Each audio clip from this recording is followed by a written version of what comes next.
Hello guys, this is Pavel Oskar from Laravel Daily Team, and this is one of those videos from my car about management, about business success, and about freelancing, and specifically about freelancing this time. I didn't plan to shoot this video, so I don't look really presentative, like not shaved and anything, but I think it doesn't matter that much. What matters is the message. So I was driving and listening to a podcast, which I can recommend. It's called Scaling Freelance or Scaling Freelancing, something like that. Really enjoyable conversations, and one of them was about scaling the team. Like, if you are a freelancer, when do you become an agency and how do you position yourself? And I'm really resonating with that because that's my reality. So am I a freelancer? Am I doing stuff as Povilas, or am I doing stuff as Laravel Daily Team? And what is the team? How do I present that to the client? And stuff like that. But the subtopic of that is, how many clients do you actually need to survive, both as freelancer and a small team or small agency? And I think I have some thoughts on that from my own experience.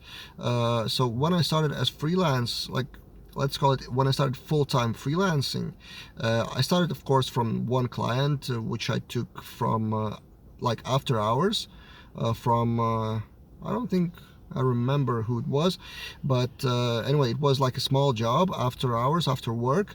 Then another one and another one, and I switched to full-time freelancing only when I had enough clients to sustain myself and earn enough money to sustain myself and the family.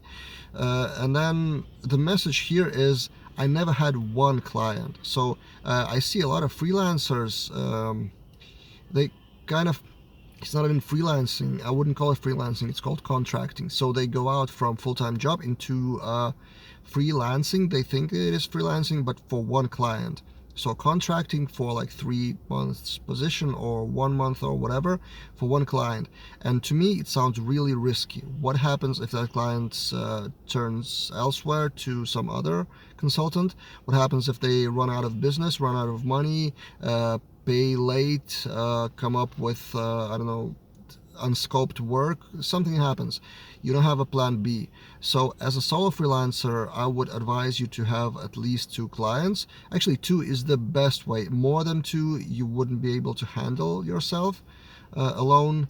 And usually it's not only preventing you from failure, from business failure, but also typically with one client, if you work with one client, there is some downtime while you're waiting for their feedback, for their content, for their testing, for someone else on their team, whatever. You have downtime, so time which you can spend on something else. So I tend to spend on 2 or more clients time. Like, sometimes it was 50-50, sometimes it was 80-20. Some of clients disappeared for a while, so it was like full-time for one client, and it's constant juggling, and it stayed like that till now. So when I had more clients, I invited one friend to join me, then found another one. Now I call that thing Laravel Daily Team, which is kind of a brand on itself. So started as a blog, but now it's a team of freelancers. So now there are 3 people.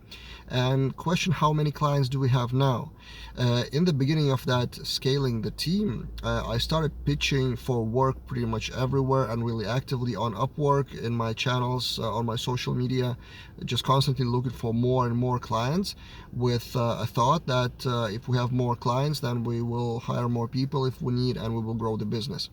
What happened in reality, more clients didn't really mean more profit, because some of those clients didn't turn up ideal in terms of financial success or project success. They didn't stay for long, so it was like short-term work for a couple $1,000s, and it took me a week to pitch and to analyze that. So that wasn't really profitable. Then some other clients just went out of business.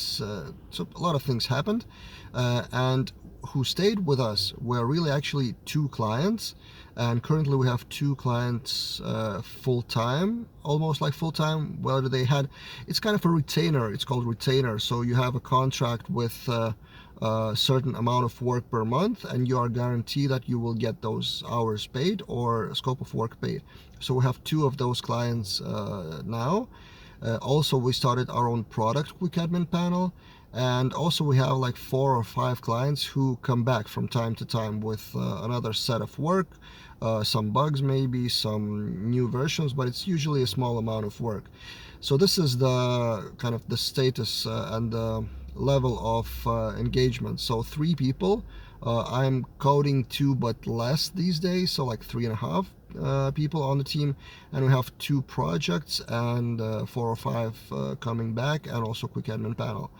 And I kind of stopped pitching for more, because more clients, it's not necessarily the best way. I started to focus more on existing clients, on making them happy, on making them their project successful. Then they stay for longer. Then if their business is successful, they have more money to reinvest in future versions of the product.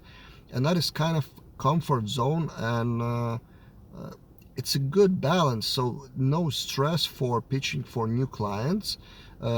Meanwhile, while I have time, I'm pitching not for new work, but I'm pitching our product, Quick Admin Panel. I'm doing demo videos about Laravel. I'm doing so-called content marketing, but it's pretty much natural thing I've been doing for a lot of years, and I'm enjoying that as I'm doing right now. So I'm not looking for clients from this video or other videos I'm doing.